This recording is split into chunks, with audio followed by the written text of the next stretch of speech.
The number one source of friction in your engine is not what you think. Piston rings rubbing against the cylinder walls generate more friction than any other part of the engine.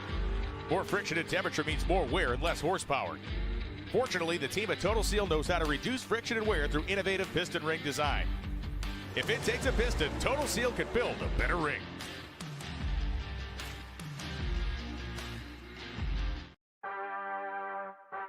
Redline oil, formulated to win, proven by me. Redline oil, formulated to win. Formulated to win. Formulated to win, proven by me.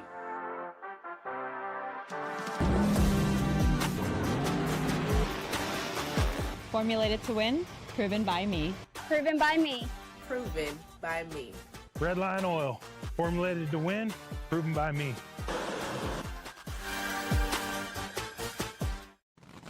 This is WFO Radio. Hey, everybody. Welcome back. WFO Radio is on the air. We're getting ready for the Route 66 NHRA Nationals. That's right. Headed to Chicago, baby. Joliet. You know, we always say Chicago because everybody in the world knows where Chicago is. But Joliet, home of the Blues Brothers in the prison, is the home to Route 66 Raceway. And so that community is the community that we should be shouting out as much as we can. So we're headed to Joliet, and it's going to be great. And we are going to celebrate NHRA legend Chris Karamesines, the Golden Greek, and his granddaughter, Krista Baldwin, is going to be racing. And we're going to speak with Krista. But I got to tell everybody, I have done something not good. Not good. Krista's down there in the ready room. She's wondering what it is, and I'm going to tell you all what it is. But first, I got to tell you about the people who make it possible. Now you're interested, right? You're interested. Like Larice Motorsports Insurance. These guys, we'll talk about them in detail a little bit later on in the show. But if you've got a racing operation, you should have it covered by insurance. I know I couldn't afford to just replace my stuff. So Larice Motorsports Insurance, check them out. Of course, the folks at FTI Performance Transmissions and Torque Converters. The transmission and torque converter in Project Pontiac, everything I've done in the driveline is FTI Performance. Thanks to the guys at FTI, DeLand, Florida. Great stuff, helping you get it right. Like not just selling it to you, but working with you to make sure it is perfect so you can go out there and win races. FTIperformance.com. Check those guys out and appreciate them greatly. Of course, Jesse Converters, Eric Latino, Matt Latino. Great job with those guys. You heard a little bit about Redline Synthetic Motor Oil. We appreciate them. HusseyPerformance.net. Not just copper gaskets anymore. Bernie's Speed Shop. Foggett. Gary Stinett wins his first race since having COVID, being on a ventilator for over 20 days. He's back in the winner's circle this past weekend. We will be talking about that later on in the show. But now it is time to bring on the guest of honor, and I will tell her what I did wrong. Krista Baldwin. Krista, welcome back. What's up, you guys? Okay, Joe, spill it. What'd you do? All right. So here's the deal. In the world of like talk radio booking, there is like this courtesy that you should extend to others, especially shows on your own network. And even in general, like if I know that you are going to be a guest on other people's shows, then I should just let you be on those shows. I shouldn't try to double book you. Right. But this particular week, I admit, man, I am weak, not W-E-E-K, W-E-A-K, and I'm a little under the weather. I got sick. I went to a concert last week. I'm not thinking great. I'm like, Krista, man, Chicago, I got to have Krista on the show. Fired off the text. Of course, you're like, yeah, I'll come on WFO. You're booked already for Life's a Drag. Sorry, Elin. You're booked for Shake and Bake. I saw that. Sorry, Courtney. Sorry, Lyle. Sorry, guys. Probably some other shows that I don't know about because we all had the same idea. Hey, I'm sorry. It's a mistake, but to the benefit of my audience, we get first crack at you. To make it even worse, we're going to ask you all the questions, right? We're going to just ruin it for everybody.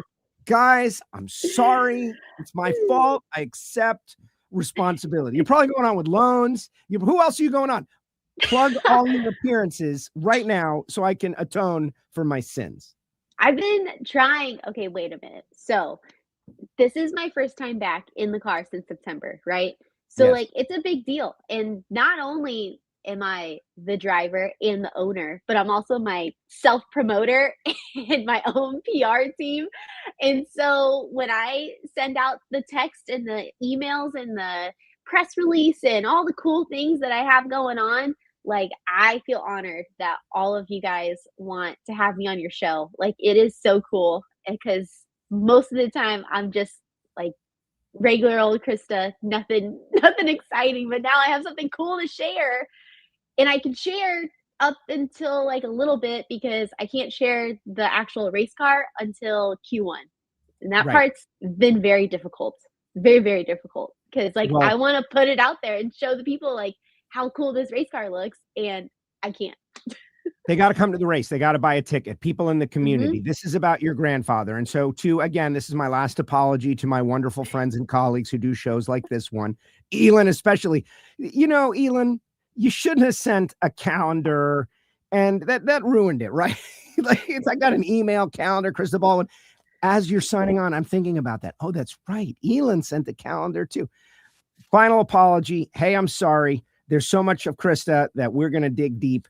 And the car, right? Like you get to honor your grandfather. Your whole life has been honoring your grandfather. There's no way to disconnect from the legend. Of course, your father, a legend as well. But this is like the moment. And so we've got to be excited about that car. We can't put it out. We can't leak it. Are you confident? Ooh. We definitely can't leak it yet because it's going to be such a cool moment. And like Grandpa's going to be on the starting line. And we're going to unveil it right before the run, and all the cool things are about to happen. And so even that part of it, you know, obviously I've been a fan of drag racing my whole life. And so whenever there's like a cool, you know, unveiling on the starting line, like I've always thought like, how freaking cool is that? Like you, like right before you go on the track and you get to show all the hard work that you've done, you get to like create this moment of like electricity of like going through the venue and like showing off what you've been working on. And so I'm like super excited for him. I'm super excited to honor him. Over 70 years in drag racing. Obviously I have a very long time to drive and do all the things that I need to do, but it's just cool to be in this moment right now. And the fact that like I get to honor him in this way where a lot of people don't have the opportunity, I'm super grateful. And it's going to be fun. Like, I'm ready to go. Well, now. Like, let's go. I know. It's, man, I hope we can get you side by side with Maddie Gordon at some point, just so that the world explodes on enthusiasm, on positive energy and enthusiasm, because the two of you, I don't know, maybe the world will rotate backwards on its axis for a moment or two with all that positive energy. Your brand for years now. I do want to go backwards though and find out where we are right here, because I know a whole bunch of stuff that maybe people who are fans, casual fans, don't know. Like Ron Douglas is your crew chief. You got Redline Oil helping you out. Give us the vitals. Spencer bought a car and he needed a full-time crew. What can you do to catch everybody up on where you've been since last appearance? So yeah, it's been absolutely wild this off season. So Spencer, okay, back up. Spencer Massey is my absolute favorite driver in the world. Like, I am the biggest Spencer Massey fan. I don't think anyone else is bigger than me. I've been his fan since I was a kid. Like, he is always the one that I picked to win the race. And so I have like huge adoration for Spencer Massey. So when he was driving Pat Dakin's car, he would rent the car from Pat Dakin. And then when I bought the car from Pat Dakin, I asked Spencer, I'm like, hey, I'm totally okay if you continue to rent from me. Like, I think it's awesome. And it's a cool full circle moment. And I absolutely love racing with him. And I love racing with his fiance, Danielle, and little Corey and Lyndon and all them. Like, it's been such a cool little family atmosphere that we've made. So over the off season, Spencer purchased the Nitro Ninja from Dom Lagana. And it was funny because he's like, I think I'm ready to make the plunge to be team owner. I'm like, dude, it is not what it's cracked up to be. It is kind of tough. But obviously Spencer has so much experience, way more experience than I do in this. And so him and Scott Graham and Dan Minnick and all of them, they went and they're recreating the Nitro Ninja for Spencer and Massey Motorsports. So it's super cool to see. And I love that I was part of his history and a part of like what he did, because now I absolutely love this. So in National Dragster, in the first issue of the year, they send out every driver of the category. And you know what Spencer says? It says driver for Gene Snow, Don Prudhomme, and Don Schumacher, and Krista Baldwin. So that part is extra cool. Wow. That is cool. Right? That is, yeah. No, so awesome. I get it. Wow. Those other guys, they're pretty good. Oh yeah. And I get to be there. Like, right. That's such a vibe in itself.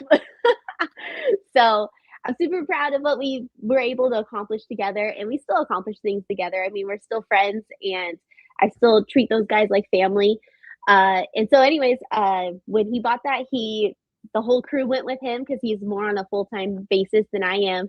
And so I've literally just had to start over again and kind of like dig deep, like, all right, so what is the plan for this year? How are we going to get to the races? What are we going to do? And so I called my friend Ron Douglas up, and I'm like, hey man, I got to go to Chicago. Like, no ifs, ands, or buts. I'm going to Chicago. I'm funded. Like, I just need someone to help me get the car down the track and to bring a crew. And so Ron and Doug Wilson have been working out at the shop for the last couple of weeks to get my hot rod ready. And I'm excited for this next era of KBR. Like, it's ever changing, but it's a ride that I will never miss. I mean, granted, I wish I had a little bit more stability, but the stability comes from my marketing partners, and to have people like Redline Oil and Lincoln Electric and Justice Brothers and Composite Specialties come on board, especially for this second hometown track tribute to Grandpa and all the cool things. It's going to be a vibe this weekend. That's awesome. I literally can't wait. No, I can't wait as well. And you got some new parts and pieces. You're not coming out. As I understand it, there's 15 cars on the entry list. And so, getting bumped, knock wood, well, it's Tuesday, so we're good.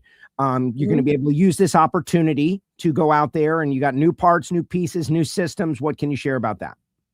Yeah. So we, over the course of the winter, me and my husband, Bobby, we've, continued to make this program better, safer, faster, all the things. So we've changed out some manifolds. We got some new injectors from Composite Specialties, and just a few things where, we just want to continue to be the best that we can in the price range that we are.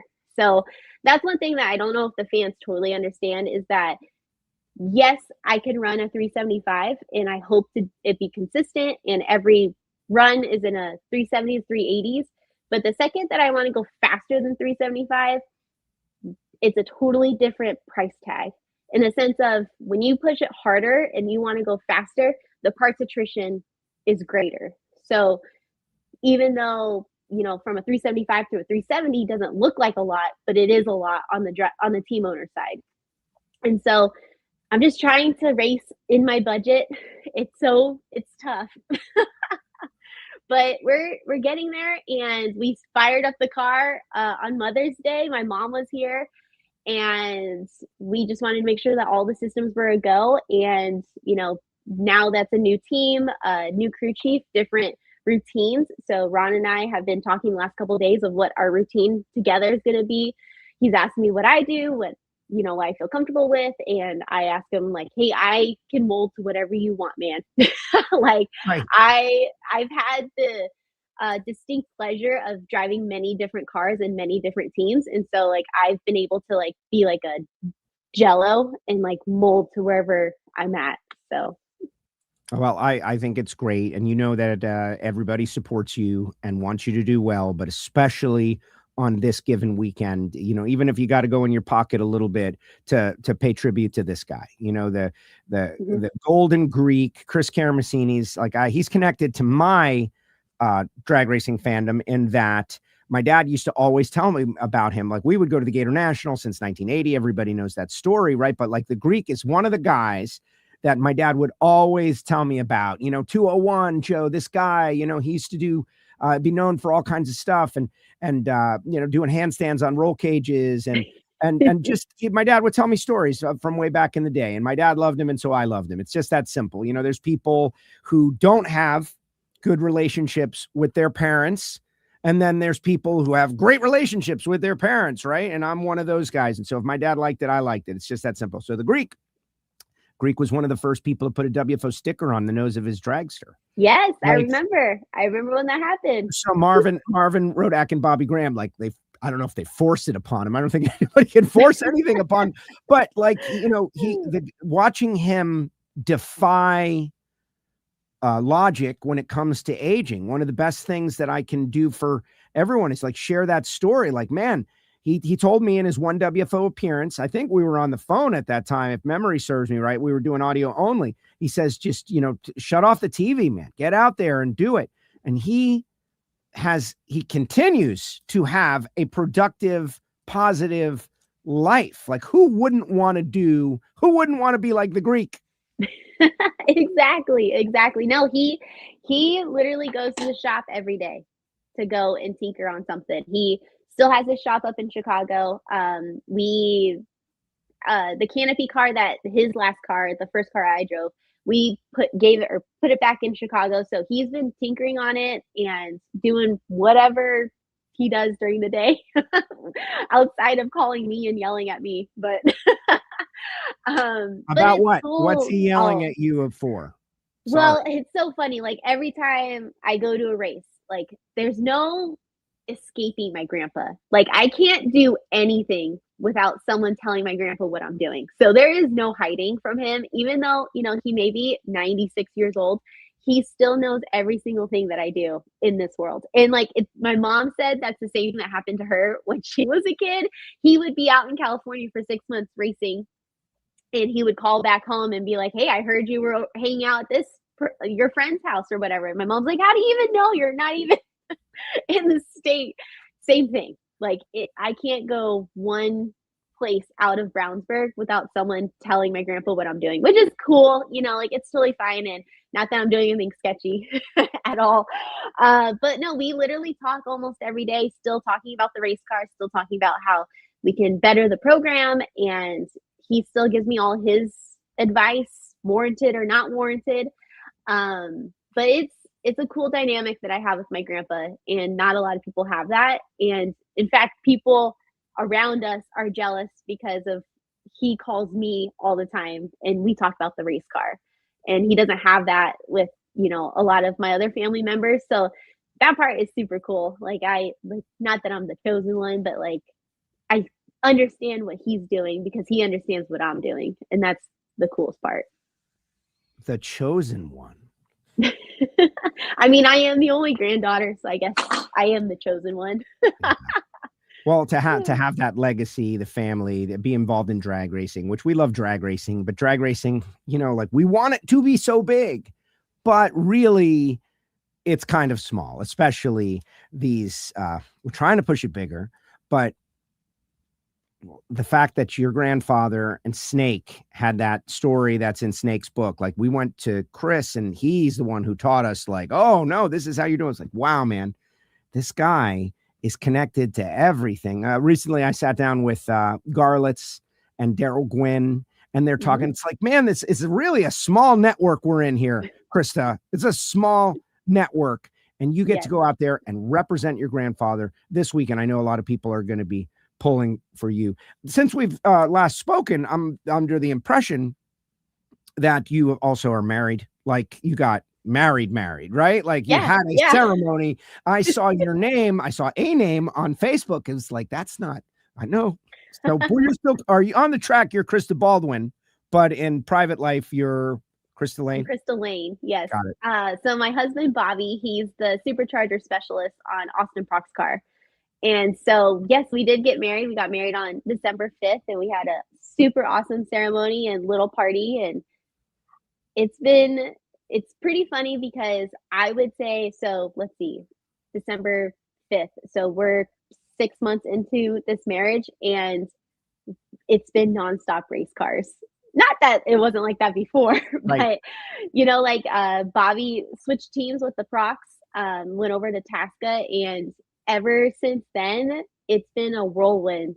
Like, our lives have nonstop, and we just keep going. And that's the cool part, because I get to share all of this with him, and he understands where I'm coming from, and I understand what he's doing. So, like, that's the cool part of our relationship, is that neither of us are worried, because we both know that we're both working really hard. That's why we're not talking to each other. That's drag racing. And it is. And they got a lot going on over there. And that was a big undertaking. And the people who had, I'm going to say, the courage to go to something new, like Bobby, like that's, there's always risk, but where there's risk, there can be reward as well. So is there anything I did not ask you about? And just so everybody knows, because I know that I made the mistake of the triple booking, quintuple booking, Krista, like what's Katie going to be wearing? I don't want to know. Leave that for one of the other shows. Reveal that on Life's a Drag or Shake and Bake or all of that. But whenever you guys are at the track, it's better. It's better for all of us. But is there something that you want the WFO universe to know specifically that you want to put out now, someplace to follow, someplace to go, somebody to see before we let you go? Yeah, so the NHRA has like such a cool schedule for my grandpa this weekend. So you get to come and see him. So myself and Jim Head, which Jim Head is my grandpa's best friend, we're going to be pitted next to each other, and there's going to be like a hospitality trailer, and all of my grandpa's friends get to go hang out with him. And he's bringing out 2 of the race cars. He's bringing out the 204 dragster, which is the first to go 200 miles an hour in 1960. He's also bringing out his twin engine car. He's going to be up on the starting line, and he's going to, be on an autograph session and all kinds of cool stuff. So like if you wanted to meet the Greek, this is probably the weekend to do it. And I'm just excited to have him at the track all weekend with me, because it's been, obviously I go to different areas of the United States, and he doesn't always come with me. So it's always cool when I'm in Chicago and he's there too, because now he could just yell at me in real person, not on the phone. That's it. No, it is great. So like the one thing that, it's not, I would love to do it, but I don't want to ever impose or inconvenience, like that's the thing that I fight always. But we've talked about it. It's like, I know that there's a certain type of scotch that your grandfather really likes. I don't know if it's Chivas or whichever it is. It's Dewar's. Dewar's, okay. And I've been told by others, you got to get the Greek with some Dewar's away from the pit, like where he's like chill. And that I know there's a bar that has taken special appreciation to your grandfather, and just to be a fly on the wall when he's got no pressure on him and he's just like being the Greek like that. And I know have experienced that. It's like, it's just your regular life, but that has got to be the ultimate like drag race insider moment. Oh yeah. Like if you get him at JC's bar on a Tuesday night in McCook, Illinois, it's a fun time. Like he's relaxed and he's hanging out with all his buds, and it's cool. Like when I think of my grandpa, I think of this personality that, life is for the living, and like you can't waste any of it, right? And so to see him just enjoy life in all aspects, I mean, even a bad day at the racetrack, he's still enjoying life. And so I take that to heart, and I try to, incorporate that into my daily mantra of just enjoy life. Like you're only here for a little bit. And so, but to get that side of grandpa, totally different than at the racetrack, because at the racetrack, he is working. Like you got to remember that, like he is a one-man band. When he had his race car out there, he was the one servicing the racks, and he was the one servicing all the other parts. And so it was difficult for him to get pulled away from his work, because he is there to race. And so a lot of the fans, I feel like he's snubbing them or whatever it may be. It's not true. Like he was a one-man band, and he had to focus on what he was doing. And so, but to get him like at a chill environment like JC's Pub, you're going to get some stories. Or we're gonna have to try to make that happen in the future at some point. Hey, look, Mark is out there from Redline Oil, shouting out to you. Krista makes us better. Redline Oil, Wow. Mark, baby. Thank you, Mark. Appreciate you. And yeah, we're not going to talk about anything about the car, but I wish you good luck. We're going to come find you. Obviously, we're going to talk. We're going to talk to your grandfather. World War II veteran, by the way, was a guard at the Nuremberg trials. Yep. Like serious stuff. Got shot, right? Yes, he got shot in the foot. And then when he came home from World War II, that was 1950, whatever, he literally started drag racing. And so he's literally been drag racing since he's come home from Germany. Yeah. The whole 75. Like he's been here for the whole 75 of NHRA. Yeah. And then some. Yeah. Wild. Yeah, like guys, research the Greek, right? Like he was in a tank and one of the engines wasn't running, and he goes in there and he fixes it, and crazy stuff.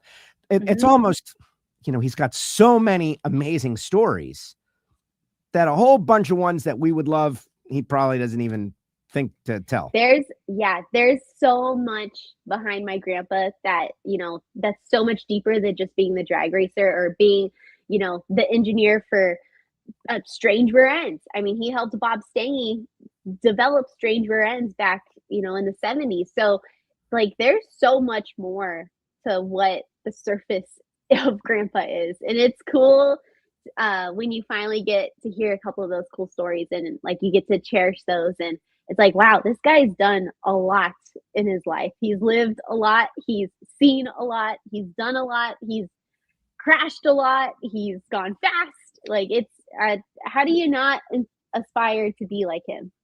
I do. Again, that those words like turn off the TV. How do you live? What advice do you give to people? Turn off the TV. Go do something instead of watching someone do something, which we want people to watch us this weekend. Come watch us and yes.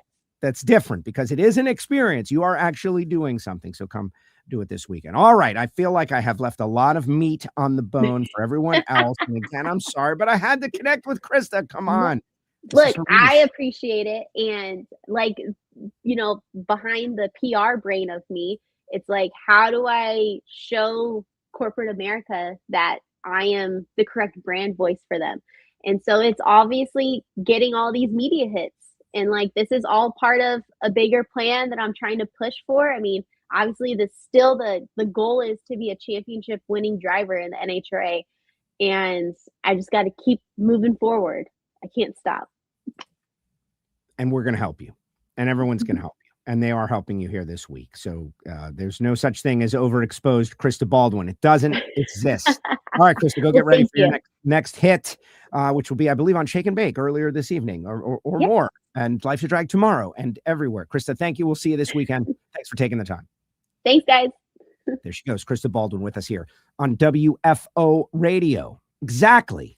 Everybody could talk to Krista. She cannot possibly convey all that positive energy in one media hit. And so, ESPN has got the car wash, right? Where like you go on every one of their shows. In the drag racing world, I think she's going to do the full car wash here today.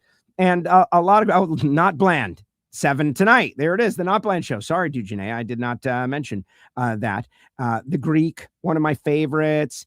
I actually got to watch her grandfather years ago in Joliet. Hope the very best for you this weekend. Good to see she's doing well. Congratulations to Krista on her marriage. Love her energy. And that's it. The chosen one. Within her family. Don't apologize about it. You deserve it, says C5 Pete. Well, she is continuing the legacy, taking the risk, spending the money. That's a big part of it too. Spending the money. All right, Josh Hatchet. He's not spending the money. He's making the money. But we'll talk to him too. He's coming up next. NHRA insider extraordinaire from the NHRA Communications Media Department. Josh is a good guy and a friend too. He has been added to the roster of experts in the WFO Radio NHRA Nitro show. It's going to be great. We're going to bring on Josh in a second. But first, I want to tell you about our great friends at HusseyPerformance.net. Look, hard parts, right? Gaskets. Not just copper, composite, alcohol cars, pro-modified cars, cars like Project Pontiac. Reach out to David Allen and the team, 412-716-5555. 4872. It's all made in America and sourced in America. They don't have to bring their manufacturing back because it never left. It's just that simple. They've got great customer service and they can turn it around very, very fast. Reach out to David Allen. Tell him you heard about it on WFO Radio. All right. When we come back, we'll hear from Josh Hatchet from the National Hot Rod Association, and all that will happen right after this. Redline oil, formulated to win, proven by me. Redline oil, formulated to win. Formulated to win. Formulated to win, proven by me.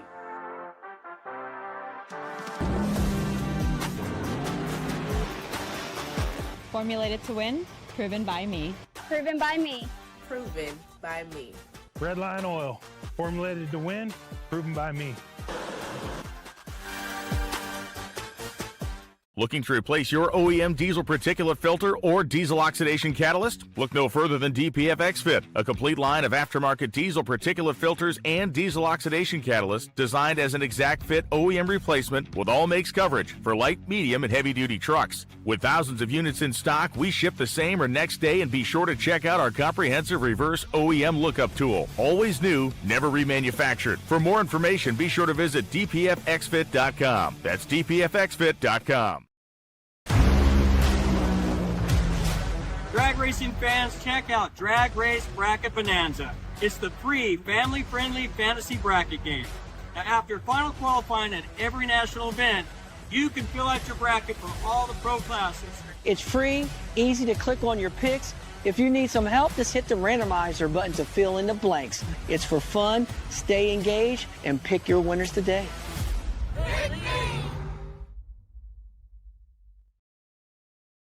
NHRA Nitro, WFO Radio. If you don't follow on Instagram or X, you're not missing much. At WFO Joe, follow along. Let's bring on Josh Hatchet from NHRA. Josh finished his conference calls and is ready.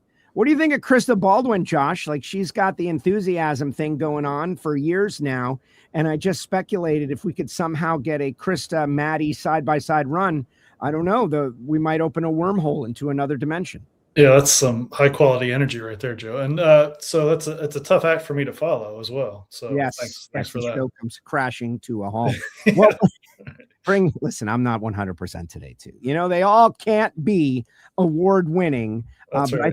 I think we're going pretty well. I think we're going pretty well. Great interview with her. Yeah, absolutely. She's awesome. She's great. And Elin sent me a calendar that she was going to be on. I forgot all about it. And then I see she's on with Dugenet, and she's on every show. That's great. It's okay. It works. It works. If it gets her to more races, let's do it. Right. Well, exactly. We want people to spend money with Krista. Krista should be out there on a regular basis. She is 100%. A legacy. She is a star. She's got star power. She's a good person, positive energy, loves it. Like, who, if anyone deserves the opportunity to represent, it's Krista, but that's what we're all trying for. All right, so let's talk Route 66 NHRA Nationals in a minute, but I want you to double back. We haven't had you on the show for a while. Yeah. And let's go back to South Georgia. You know, now that you've looked back and you've checked out, you've reviewed the event and the way it all worked out, my feeling is totally positive. But what about you guys when you look back? 100% positive. I thought it was neat. I was at the first Epping race in 2013, and then obviously got to go a couple weeks ago in South Georgia, and I found like very similar like sentiments. You know, everyone there was just like so thankful that we were there, and they just kept saying, you know, thank you and so happy to be here, and just it felt very similar to when we first went to Epping, and just kind of that excitement to have something in town, and just what it brought to the community with hotels and, you know, all that good stuff. Obviously that we can talk about the stuff on the track, but just the general sentiment within the community was very cool to see. You know, and it's fun to kind of get that feeling, you know, and I feel like we're going to get that a lot this year. You'll definitely see that in Maryland and Martin, Michigan for sure, and Rockingham. And it was just neat to, like, you know, you forget from time to time just how important this stuff is to the fans, and you know, you go to a lot of the same places year after year, and obviously they're grateful and they love it. But for someone who's never been to it and it's the first time there, you really see kind of a different energy, and they battled through a lot. I mean, Saturday was rough for everyone with with the rain, and they stuck it out to the end to just watch one round of qualifying and get some autographs. And, they were out there all day getting autographs from all the drivers. Sean Langdon's line was as long as I've ever seen it, after that 3:45 run on Friday. So, I thought it was a blast. I thought, certainly there's a lot to work on. There's stuff to improve, stuff to get better at, so on and so forth. But I thought it was a very good first effort at a place where really you had no idea. We had never been there and never really come close to racing there. So you never knew. And I thought it turned out great. So Loans had been telling me for years with all the Radial versus the World and the duck races that it's crazy. And it's like this Woodstock style event. I got to go there once when Bo, Randy Lynn, Jason Line, they promoted that Southern Sportsman Showcase event. But that was very different because there wasn't a massive crowd. There was just a lot of cool race cars there. So having seen it full, 2 days of packed capacity was really wild. And seeing Glenn Cromwell and Evan Jonat, like Glenn is the president of NHRA, and he's out there parking cars, like waving people in because they knew, and I think the local community maybe didn't fully understand what was coming.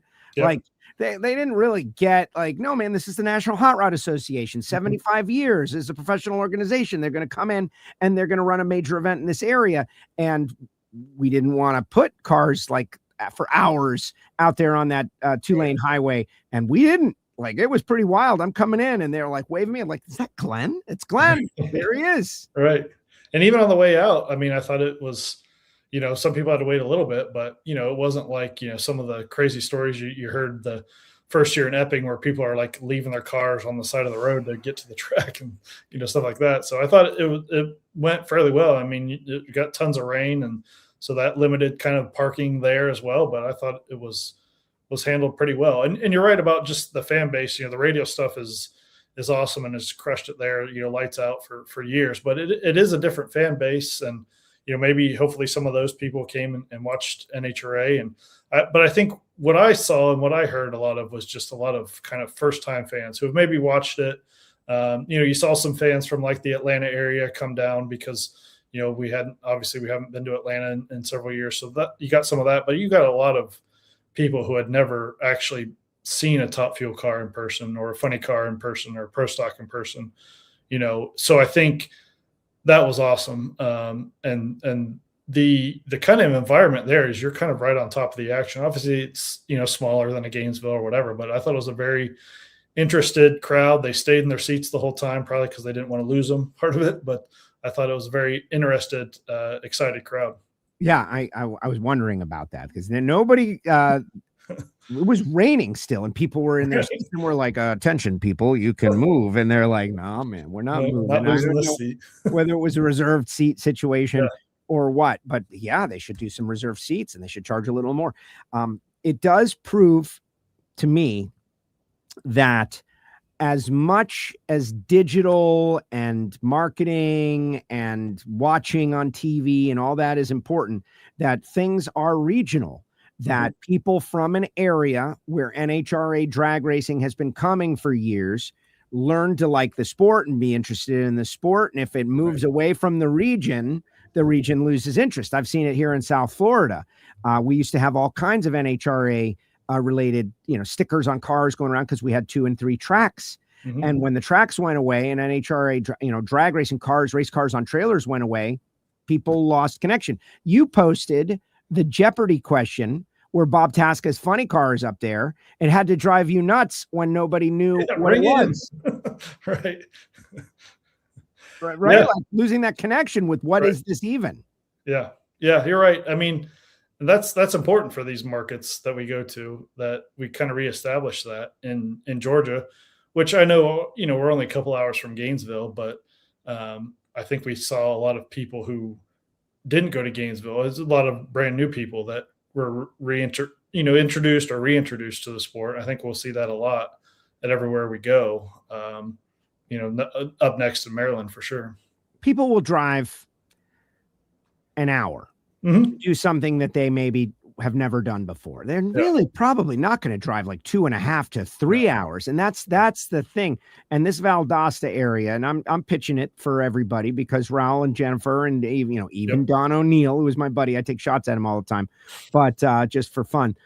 They worked real hard and they've got a good track. And we're in a world where we're talking about, tracks are not plentiful anymore. That's a great one. And you've got a perfect community of hotels and restaurants that really exist for no reason other than I don't know who it was who called it a truck stop, right? It's like a spot on the highway where everybody decides they're done for the night and they're going to take a break. Like if you're driving from Miami to Chicago or back, that's like the halfway point, where you're going to take a break. They've got everything stop there before Atlanta, or you go through Atlanta and then you're like, all right, I got to take a break. That's it.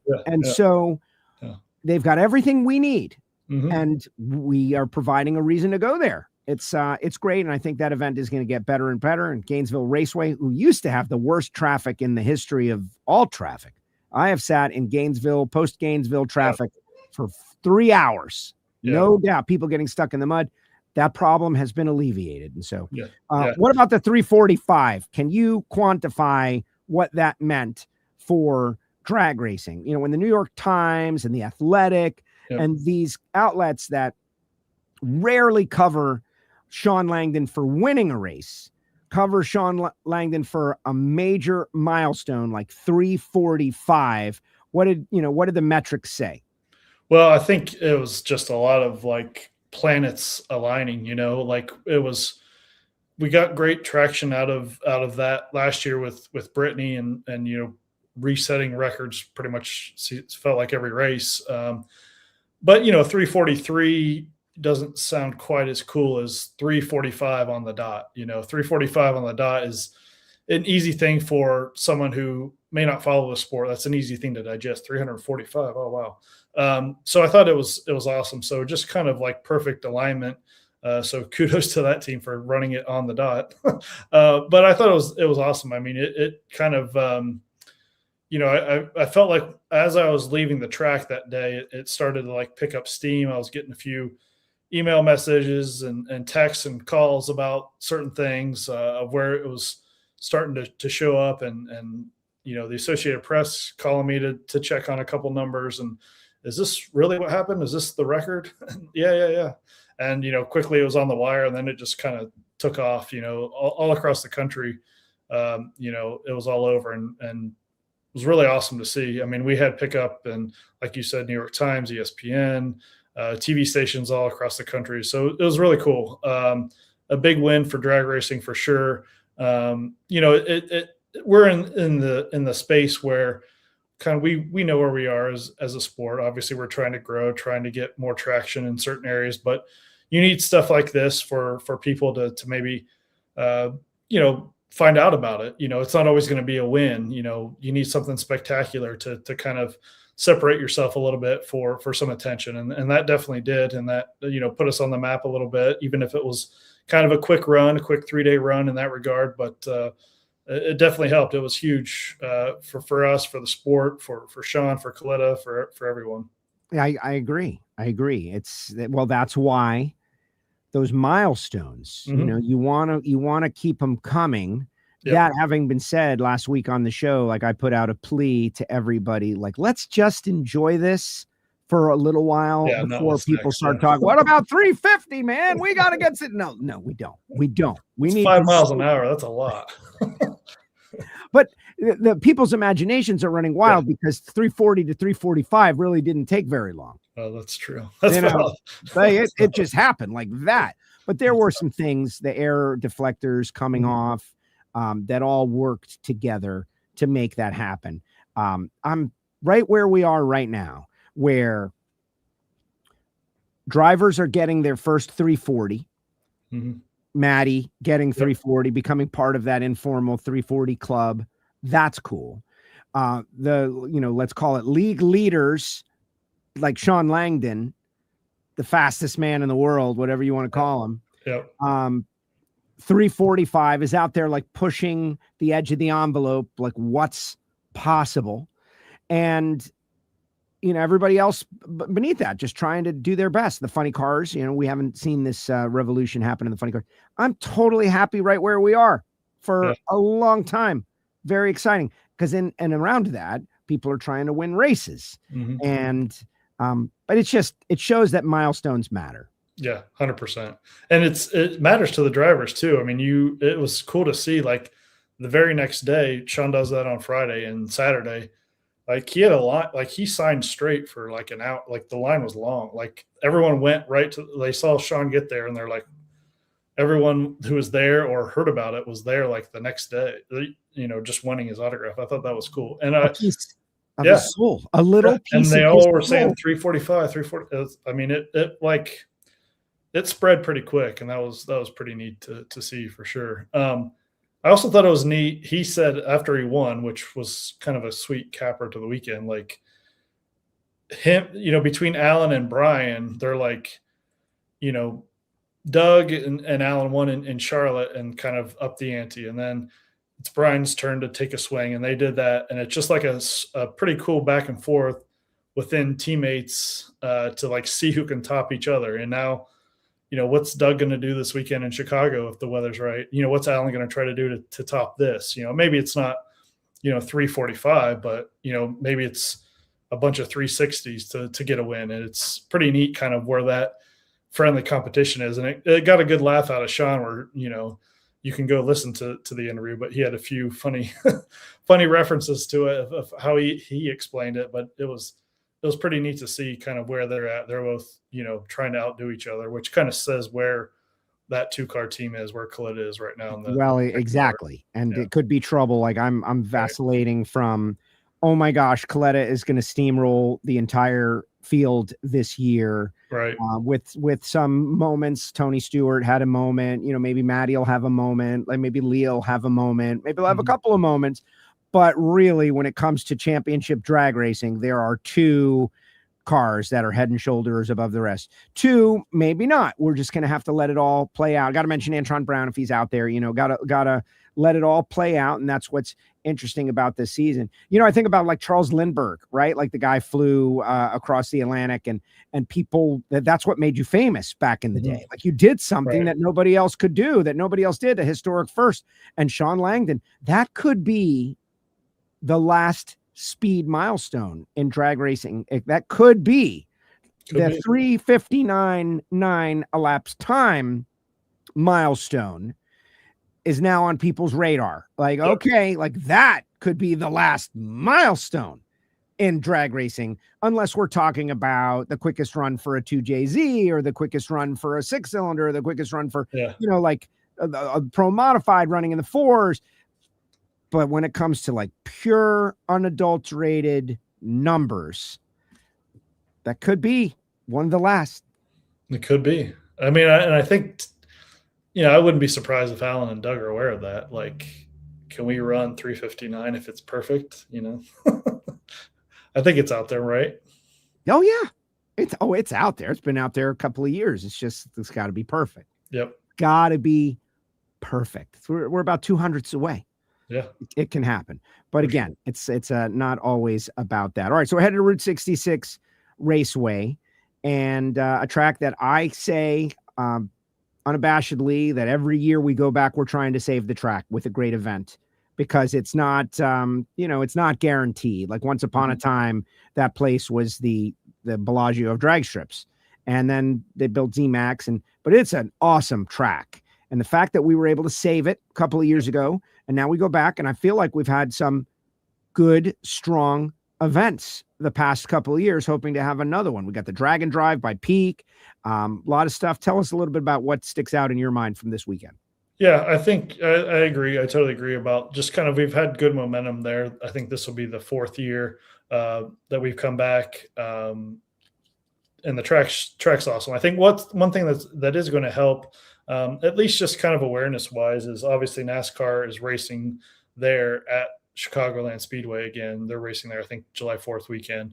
They'd done the street race in Chicago the last few years. I think going back there just kind of helps awareness. Everyone knows a little bit more that, hey, it's out there, it's functioning, it's running stuff. For a couple of years, we were the only thing going on there the entire year. So it sat, dormant, 361 days out of the year or something crazy like that. So I think, as more and more, activity takes place there, I think can only help. And we kind of get to kick that off with this race this weekend. I think it's been a very good date to be in May, where, before everything else gets heated up, we're in that kind of sweet spot, late spring, where it's usually strong weather and you're not in football season. You're not in summer where, summer in that part of the area, everyone's focused on, getting to the water or doing something outside. So I think we're in a good area, and I think it's a good time of year to be racing in Chicago. I think a lot of good momentum there. So I think it's going to be another great event for sure. I certainly hope so. And we're going to have the Greek out there. Obviously, You heard about Krista. I also want to mention TJ Zizzo, the hometown hero. The Ziz getting a little write up in like as a drag racer and Paint and Body magazines. Like this guy has, I don't know, they've cut back the schedule a little bit, but they got work. They've got other things, but could win the race, but hasn't happened. Like, what do you think a TJ Zizzo would success would do for that region? Oh, I think it'd be huge, right? For just a local guy. I think that's another kind of unique way for traction to build in the sport, is when your local guys do well. TJ did some stuff at WGN last week for us. So that was cool. So yeah, he's obviously well known kind of within the Chicago market, just a great personality. So that helps a lot. So people kind of know him or aware he's around there. So I think him doing well would certainly create some good headlines for the sport for us in Chicago area. We had, we did some fun stuff with Tony Stewart in market a few weeks ago. Had TJ do some stuff. Jordan Vandergrift's throwing out the first pitch with the White Sox tomorrow. So perfect timing there, where he comes off his first win, and I was going to throw out the first pitch with the White Sox. Got a nice press conference Thursday. So I feel like we've got a good build up to this race. So yeah, I think it'd be good. You mentioned Jordan. Okay, let's go back a little bit to the run. All right. So as a media guy, like, what do you make of that? Right. Like, so I hope that fans of The Bachelorette, like Jordan, every time I say The Bachelorette, Jordan kind of like, it looks like he winces on the inside. Like, things that I did to get to where I am.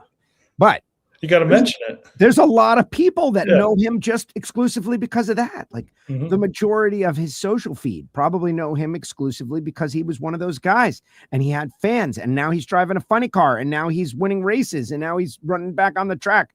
What kind of response do you think that received? I think it was fairly positive. It felt like the track was longer than I anticipated. the run took a minute, right? But I think overall it was good. It's a good highlight for him to share. I think it played well for sure on social. He said he was going to do it. He knew he was going to do it as soon as he won. So he had it in his mind. So I think it played well.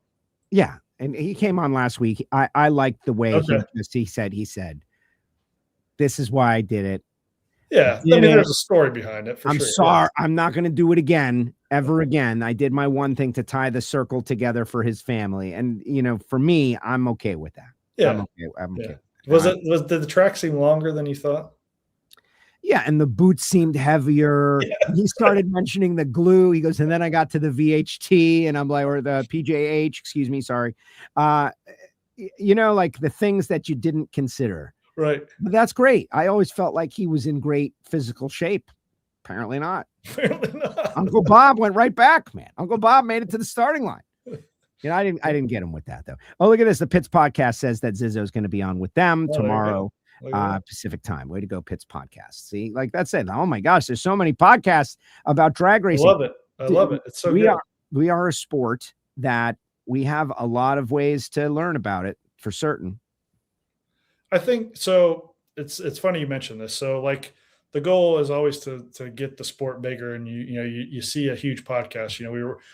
We did stuff with Barstool with Tony. We had Tony on Pat McAfee show a couple. You're always thinking of what's the next huge podcast we can do. But what I think is really key for our sport too is we've got all these drag racing podcasts that continue to grow and build, and I think it's so important to like support them and make sure our racers are doing them and seeing them continue to build, because I think that's, we need people reporting on the everyday happenings of the sport and talking to people each and every week. And, it just makes the racing matter more. Like we want to, everyone sees the speeds and the explosions and the crashes and crazy stuff that happens when you've got Top Fuel and Funny Car going 340 miles an hour and stuff like that. But I think it's important to have all these great shows that talk about who won the race, who's doing well, who needs to improve, what are the rivalries going on right now, who's this in the point standings. I think the results matter, and I think it's great to, like, you kind of led the way on this, Joe, but we're seeing all these new shows kind of come up these last few years, and I think it's so crucial to the growth of our sport. Agree. And I saw it when I went to NASCAR radio on satellite radio, and they were doing what we call niche programming at the time. Like, people thought they can't be a 24-hour-a-day NASCAR channel. Like, who cares about NASCAR that much? Right. And it's like, no, it's one of their most subscribed channels. Like, the reason people were buying XM in the early days was because they wanted to listen to NASCAR 24 hours a day. And now you do have, if you just subscribe to the podcast, you have certainly 10 hours a day of NHRA content. Yep. Between, among all of the shows that we have.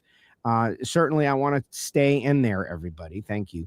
But you got a diversity of opinions. There's bracket racing, there's Lucas Oil Series racing, there's a whole bunch of different stuff. Whatever type of drag racing you want to hear about, you can hear about it. And it's great. We just need people to get into that funnel, right? Like, from the Pat McAfee audience, we need some of those guys to say, like, wow, man, Tony Stewart, that's really interesting. I'd like to follow that on a more regular basis, and hopefully start logging on to our stuff to hear about Tony Stewart and Leah and the first time that they're going to race each other and all of that. All right, let's talk Funny Car. The Proc experiment. All right, there's an interesting story. Like, I think it's good that they're struggling to a point to build up the moment. Like, I looked past first round last week and I saw a Jordan Austin round 2 potential. It didn't happen, but I'm looking at it. I can't be the only one that's looking ahead. But now Austin Proc, like, these guys, they have got the spotlight burning into them. They're sorting out new parts, new pieces, new clutch discs. Yeah. And it is definitely not easy. We're clearly finding that out. I think it's definitely not easy. You're right about that. That's for sure. And I don't know that it's necessarily testing their patience. I mean, I'm sure they're upset that they're not winning. You're not going there just to show up. They want to win rounds. They want to run well. It's probably a thin line, right, between, like, total irritation and frustration and just kind of staying the course. I think they'll be fine. They'll figure it out. They've kind of shown that all year. I think Valdosta South Georgia was a good showing. They ran well in qualifying. A little bit surprising that they didn't win that first round, but I think that's probably coming. And, maybe it doesn't happen in Chicago, but I feel like some early season success is right around the corner. They've only got, what are we talking, 3.5 months till the countdown, but, I think they've made a lot of strides in 3.5 months already. So I feel like they'll be just fine, but it is very compelling to watch this process. And everyone has kind of put a spotlight on Austin as, like, the guy who crushed it the last 2 years, dominated everybody. Like, is he going to handle this run okay? Like, after every run, people, like, want to see his reaction. And, that's a pretty tough spotlight for him to be on. And I feel like, for the most part, he's handled it pretty well and has kind of put his best foot forward. Isn't it great? And, sorry, Austin, but this is your choice and you're the right guy for it. Isn't it great that there's a drag racer that people actually care how they react? Like, they're looking at him maybe with an unrealistic expectation of perfection, or maybe they want him to be mad, oh yeah, that's it. I'm a John Force fan. I love that you're feeling it, feel it, Austin. Yeah, you guys. And Jordan's success, like, makes that even more glaring, Right. But they were hanging out at the autograph session. Like, that's what people don't understand. Yeah. There's no animosity between those two at all. It's just, that's the car, How much fun can it be? We got to get there. Yeah, we got to get there. Yeah. I mean, they'll get there for sure. And, once once that happens, I mean, funny car is just crazy loaded how stacked it is this year, with Chad Green running well, JR obviously and running extremely well, leading the points and hasn't won a race yet. I mean, that shows you how consistent they've been. I feel like every year, funny car just gets a little bit deeper, and I think you're seeing that for sure this year. Absolutely. And look, Justin Schriefer, Bobby Bodie, Chris King, we're going to have some cars out there that are part-time cars. Chicago right in the middle. It's a big track. We got a full field. They got 15 top fuelers. That I am getting all I want, given all that's happening in the world. I think that's pretty good entry list. Agreed. Yeah, you're right. There's a lot of things to consider this time of year, or right now, as you mentioned, going on in the world. So right now. All right. What about Pro Stock? We got Cody Anderson. Yep. The new fresh face. I'm giving him some, time and some grace before I apply any kind of anything to the young man, right? He's an athlete. Does he spark your interest as, the heir to the Anderson legacy over a transitional period? Yeah, I think so. But a lot of it, honestly, is like we've got like another young standout driver in Pro Stock. And, a lot of people there will talk about just how that wasn't the case, 10, 15 years ago or whatever it may be, is like we've got like a lot of young, like killers out there, driving in this class. Dallas, Aaron Stanfield, TJ, now Cody, Erica, we've got a lot of great, young standouts in this class. And I think that's a cool thing that you can build around, is like these guys are young, they're interested in cars, they love like working on the cars, all that stuff that people say is kind of missing in the sport. I think you're seeing it there. Yeah, I agree. It's going to be cool. Pro Stock, Joe Wilczek with a Ford-powered, home-built Ford that debuted last year in Brainerd, that we got a lot of views on our video. He's going to be out there. That's exciting. A lot of good stuff. And in Pro Stock Motorcycle, I think that one is, the usual suspects, as in, Vance and Hines and Matt Smith Racing. But there are others that are kind of poking their way in there, like the Kelly Klontz situation, and Flying Ryan Ayler has got like Flying Ryan. My gosh, man, they have had to have been up every hour of every night to get their A-list engines back going, because he wants to run 200 miles per hour at his home track. Yeah, they've made a huge strides the last couple races. That's really great to see. And throwing Braden Davis on that team, and I think Clayton Howie has made huge strides. So I think you just need a few more in that field to make things really dangerous. Matt obviously controlled things in Valdosta. We know about Gage and Richard and what they've done the last couple of years. So we've got the usual suspects, but if we can get a Clayton, a Braden, a Ryan Ayler, Gianna, all that stuff to kind of add to this, and then you're talking about 8 to 10 really, really, really good bikes. And then I think that's great for the class. It feels like, and even Matt admitted this in South Georgia, that they're definitely a step ahead of everyone right now. Matt Smith Racing is definitely a step ahead. And I think for what we saw the last couple of years, it was obviously awesome to see Gage dominate and everything, and Richard win his first championship. But, the more parity there is in the class, I think the better it is for depth and competition. Absolutely. I just texted Flying Ryan to see if he's going to have his good engines back in there for his home race. I would imagine, how do you let that happen where you're showing up kind of half power to your home race? And that's what's cool about the local community. Also, we got the Drag and Drive display presented by Peak. This is kind of interesting with Alex and the family coming out last year. Tom Bailey went 270 and quietly became the fastest door slammer on the planet. That was like, oh, what? Oh yeah, that was just the fastest suspended door slammer to ever go down a drag. Oh wow, kind of a different discipline of drag racing, right? But they bring their fans. Yeah, and that's what it's all about. Obviously you want to introduce NHRA to their fans, but I think it's more about their fan base. They have a very dedicated, different type of fan base, and getting them out there to see them first, but then also, hey, while you're here, check out everything else that's going on. It's kind of the whole key when you kind of team up for things like that. And they've done a great job with that, undoubtedly. And one more thing, going backwards a couple of races to Charlotte, since you're a guy who knows, right? And I like to, I like this, like the media angle that these conversations are taking right in your area of expertise. They do a lot of that. But the Outlaw Street, the Right Trailers Outlaw Street experiment that we had in Charlotte, now that you've had some time to debrief on it, I can tell you leading into it, and I saw Sean Murdernova's, he did like a 45-minute debrief podcast on it. Mm-hmm. And in that podcast or video, he said, like, man, like, I don't know if we did a good enough job of telling the world that we were going to be here. And I would agree with that, like before, but it's hard before the first one. Yeah. Now we've seen it work. And so now we know what we'll be promoting, right? Like we know, like, no, man, we saw this. This is good. So I think the next one will be much better. But how do you think that worked out?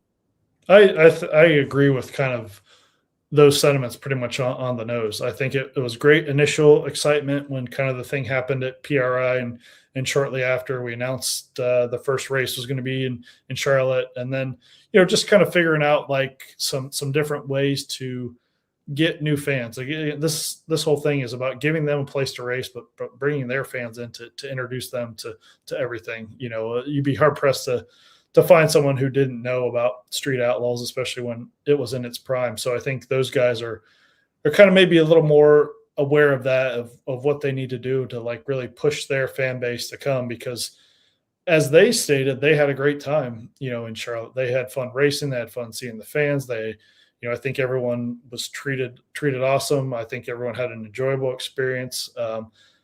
Having them in the media center, like on a Friday with doing some availability, I think there's a lot of people interested in that. And they were just kind of just great people, great energy, great personalities to work with. And I think a lot of people saw that. And I think it was, it's whatever, thing you had in your head about, oh, this is never going to work. These guys said this, that's years and years and years ago. And I think everything is different now. And we align on far more than people definitely realize. So I think that became more evident as this race played out.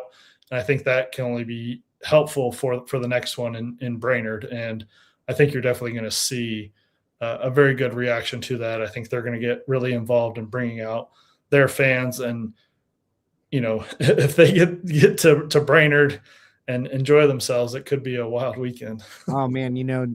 So listen, I admit, okay, my dad watched that show every show, because he was at home, he's kind of like had a medical situation. And so that let him be at the track without being at the track. And so he knew the whole deal. And I would come in there and my eyebrow would go up. Like I confess, right. For 100 reasons, but I still respect the mechanical side of it.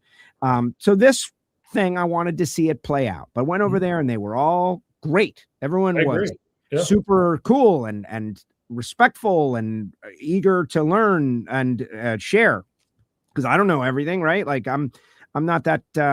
I think it worked out great, is what I think. I think it worked out great. But whoever decided that Brainerd is the place to bring them to the next one, like Brainerd, you're gonna lose these guys in the zoo, man. It's gonna be awesome. It's gonna be awesome. What if they don't show up the next day? Like, come on. And then at Indy, some work to do in the morning. We got Brainerd and we got Indy. And then what's the final one? Dallas. Oh, Stampede Speed. Oh my gosh. Yeah. They got their own woven content right there. All right. Is there anything we didn't talk about that you want to talk about? Anything you want to tackle? Any issues in drag racing that you think we need to address before we let you go?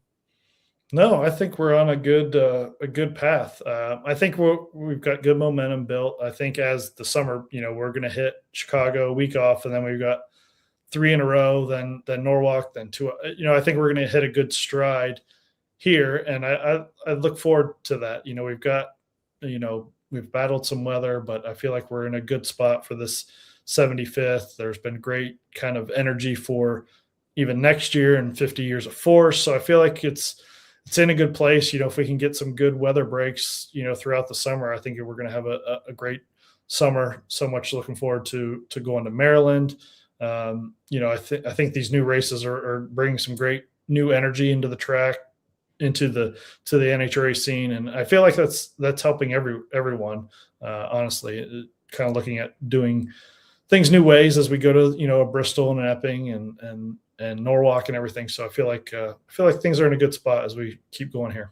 No, I agree. The new track energy. There's we haven't had a lot of it. New England was the most recent. Yeah, and there's something about it.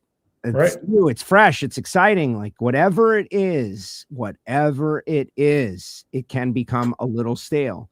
And if you just do the same thing every week, that's why the NFL has their throwback uniforms, and they're constantly trying to mix things up. NASCAR with the Roval. Now we're back on the oval at Charlotte.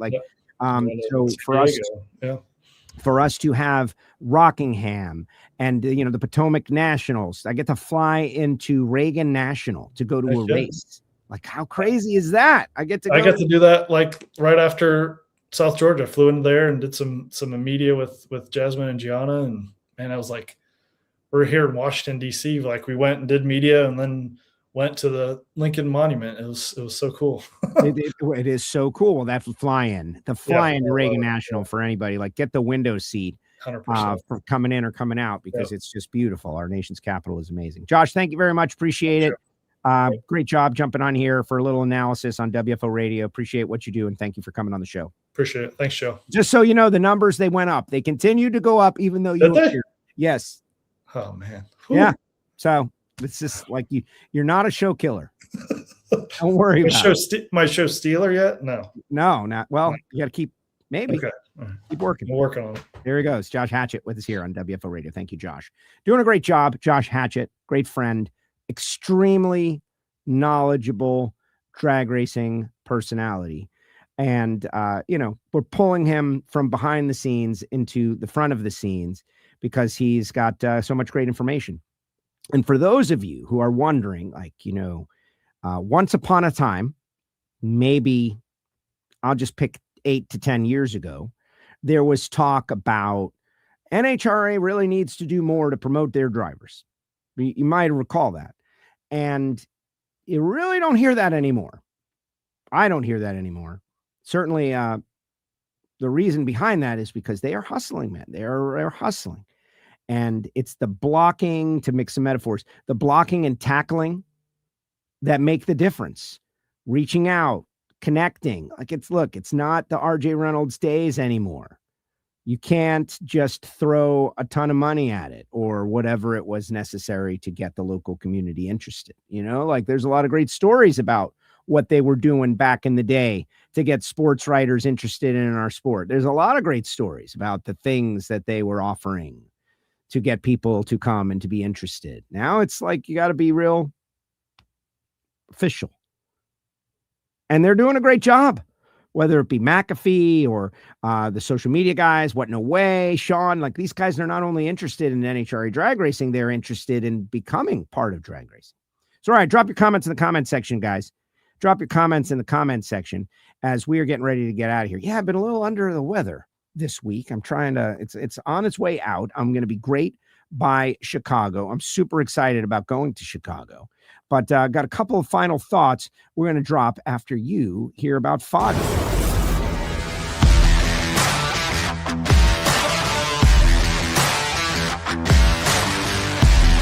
Foggit is a high-performance fogging oil designed especially for internal combustion engines.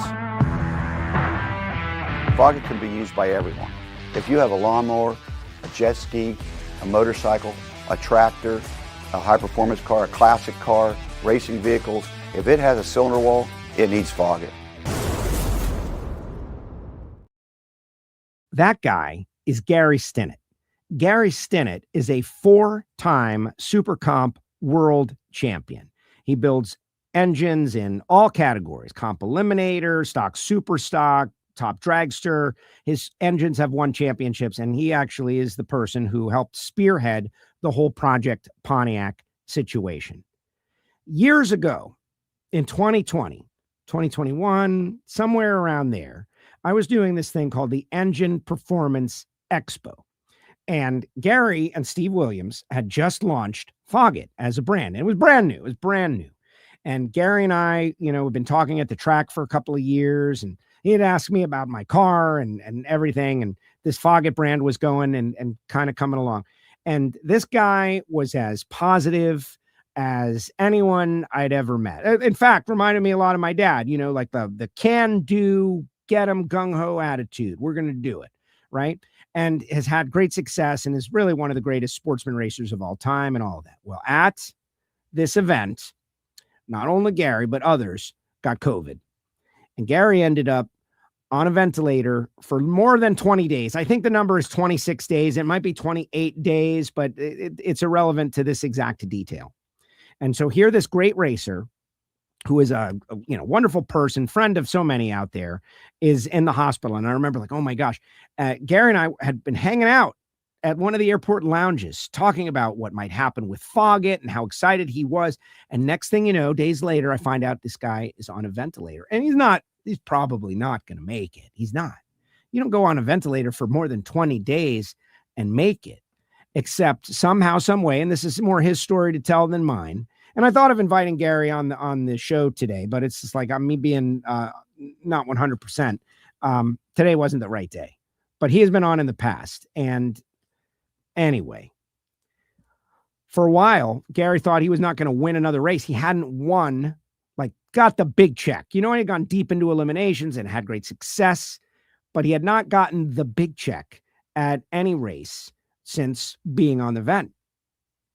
And that was messing with his head a little bit, I think. Well, anyway, this past week at the Tyler Bohannon Twin 50Ks bracket race that happened at Worldwide Technology Raceway, one of the best tracks that we go to in St. Louis, there was a 64-car shootout on Wednesday.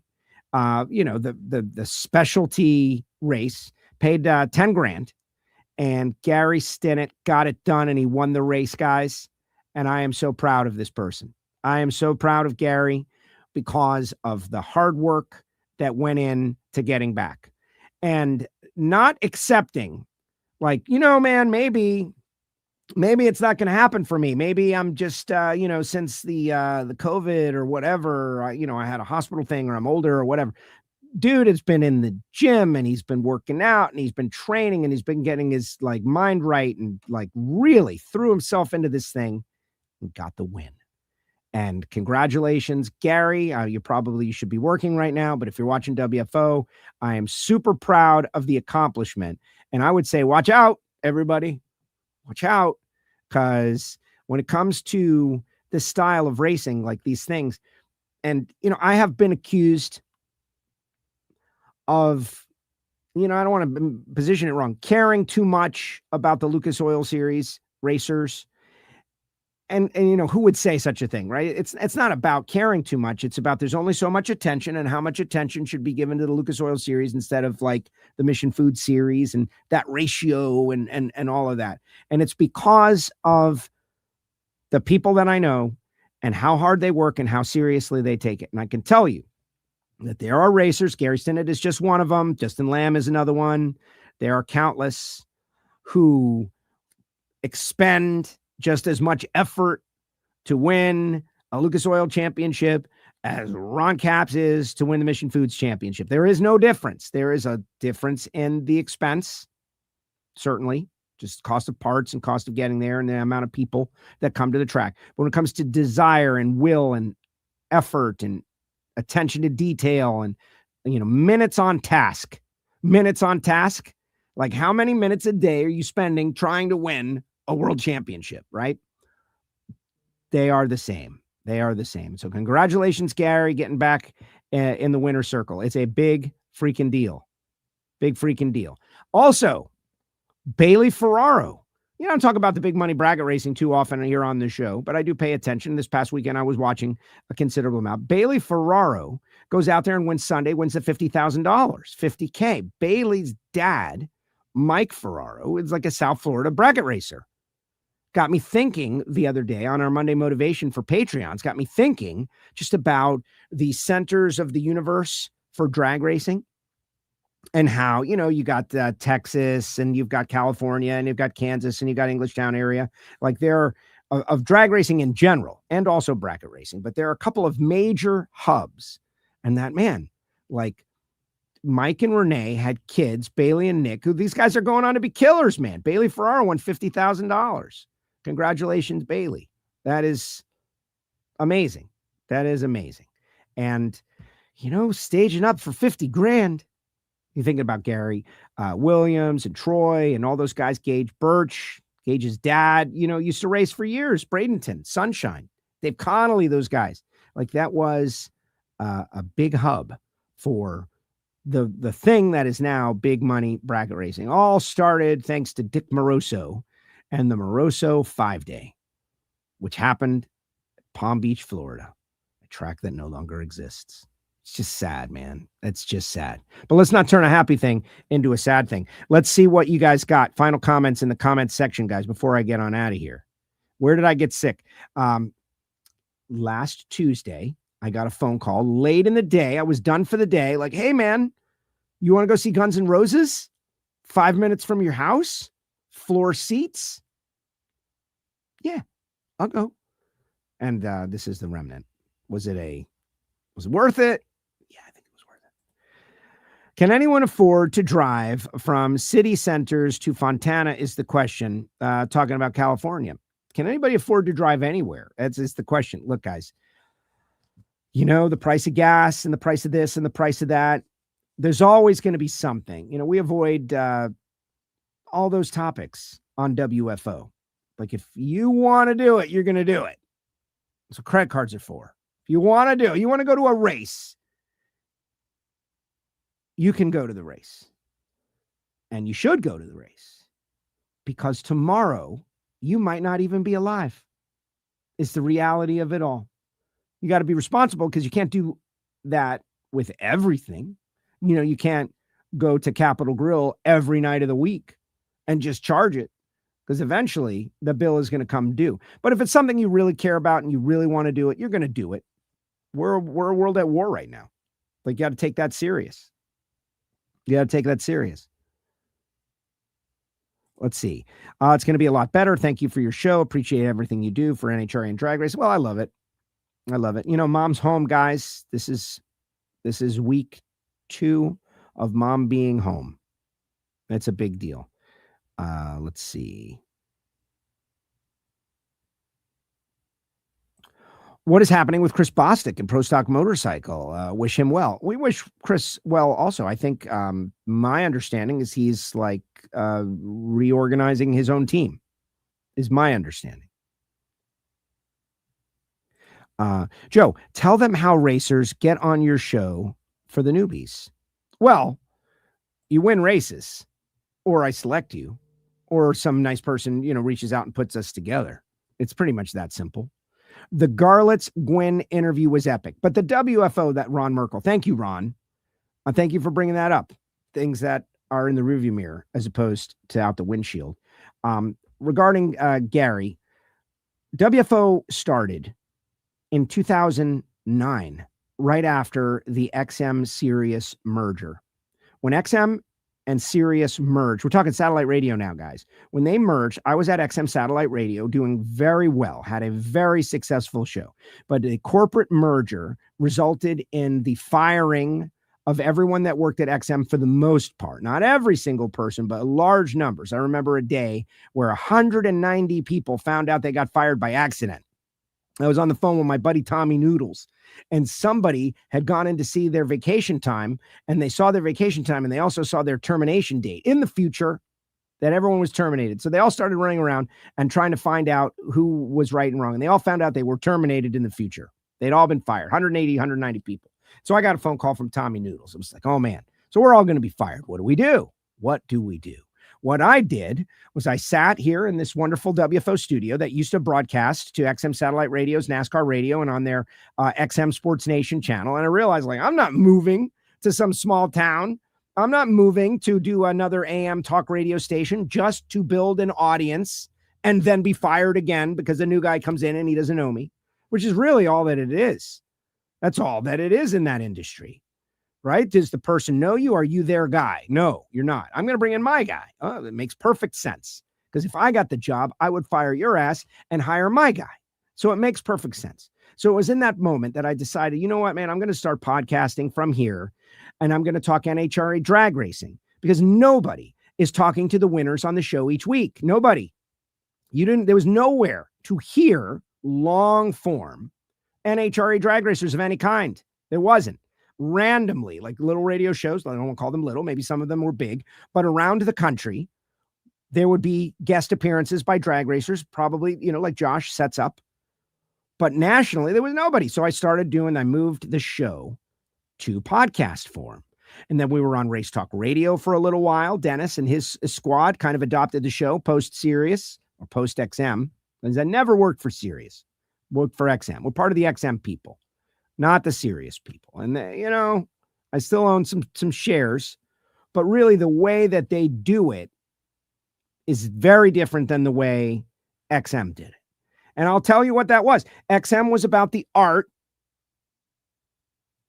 and the creative, and Sirius was about the money. It's no doubt which one would win out in the world, right? The management staff. And, I guess they're still alive, and so that's a good thing. And I want them to stay alive. I do. I want them to stay alive. But the way that they approached it was very, very different. But I digress. So we started doing WFO Radio, and yada, yada, here we are. I got a call to work for the NHRA. I did some work for Masters Television. I've done some NHRA on Fox. But this is the number one thing, WFO Radio. And the bit was, because, I'm not that creative. If you win the race, you get on the show generally. Now that there's more and more shows, we don't do 4-hour shows, and we don't do, I'm going to hog up every winner. And honestly, we just don't have every winner. Like Sean Langdon did not come on this show because Sean and Brian Hewson did a worldwide media availability last weekend to talk about their 345, and everybody got a piece of them in that. But the next win, maybe we'll go back and we'll get Brian Hewson. But this week it was about Krista, where I just stepped on everybody's toes. Probably made some enemies. Sorry, guys. Oh, here we go. Total subject change. NASCAR should sell the last part of Fontana. Yeah, and get out of here.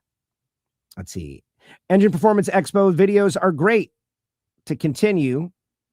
To click on the ones that I haven't seen even today. The whole Project Pontiac engine machining is part of that. Foggett on all the karts. Montana Karting loves Foggett. Thank you very much. Can you get Ryan Martin on for a winter view? I think I could. And the good news about that is, since we have to Brainerd, we've got a little time. Those guys didn't spend too much time talking about it. They were great. It's like, man, I got a deep opinion on that, but I'm hesitant to mention it because it's so backward thinking. WFO, I'm not driving. I doubt you'll see, I don't get this. Make diversity, having a manufacturer with them, considering people like Bruno Massa lost his manufacturer's deal. It seems tough. I don't know about this week on the Hear It From Heiner show. Michael Heiner interviews Kyle Bates, one of the crew chiefs from Elite Motorsports. So it's an interesting dynamic, since Michael Heiner is like a KB Titan crew chief for the Get Biofuel car, and Kyle Bates is like right in the center of the Team Elite deal. Hearing them go back and forth about the new rules change was really exciting. But if you love pro stock, learning about Kyle Bates and what he thinks about the 500 RPMs for Fords and Dodges, that was really interesting. If you want to watch that, you got to become a WFO Patreon. And, you might wonder, like, why isn't that for the broad audience? It's not for the broad audience on purpose, because there's, some privileged information that gets shared. Just that simple. So what I was going to say was, back when this Outlaw Street thing happened, and what it was we had NHRA had, because not we, NHRA had a relatively new corporate media communications person, right? And I remember the gentleman. He was a nice person.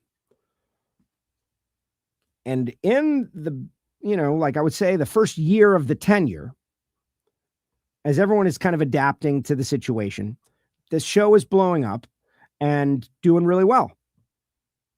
and a decision was made. This is years ago. And it just went over like a lead balloon. It was turned out to be not right. And all kinds of atonement happened. And then, Big Chief came out to the U.S. Nationals, and everybody, I think, worked really hard to move past that. And I think have clearly moved past it. But now, to have Ryan Martin and Sean and all those guys come out and be there and see it and see that this fabrication, that there's like a guy in like an Oxford who wants to kick people out of their country club, Judge Smales, for you Caddyshack fans out there who want to keep the undesirables out. That's not the reality of what NHRA is. That's not what it is. NHRA in general, they love their racers and they want to do a great job for everybody who races with them. And it's really great if you can bring fans to make the thing even bigger. Because as big as it is, it could be bigger. And that's it. So race 2 for the Outlaw Street guys, Right Trailers, Michael Scott from Right Trailers is doing a really good job. And he's like making this thing happen, willing it to happen. I mean, Scott Taylor, they got together. They came up with an idea. They made the idea happen. The idea happened. The first one may be a little underpromoted because who knew exactly how it was going to go? That's why they have soft openings anyway. So let's call it the soft open. And in the rearview mirror, it turned out to be great. And those guys are, now we got 8th mile racing. So we got quarter mile, we got 1,000 foot, we got 8th mile. I know some people don't like that. I don't know. I like it. This guy's better late than never. Better late than never. Way to go, Derail. Derailing the show. Glad you do this, Joe. Thank you, Ron. Appreciate it. Ron Merkel. Thank you for those photos, by the way. The original Podfather. It's a story. It's a story.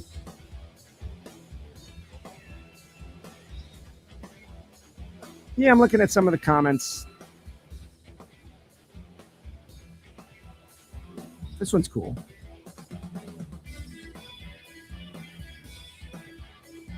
So, like, the Gary Carey says we got 60 watchers. Like, I don't know where you're watching on the YouTube, but the number I see right now is 288. And we got a lot of live views that come from X. That's where a lot of our live views go. Facebook, man, guys, I'll share with you. Like, I am so disappointed.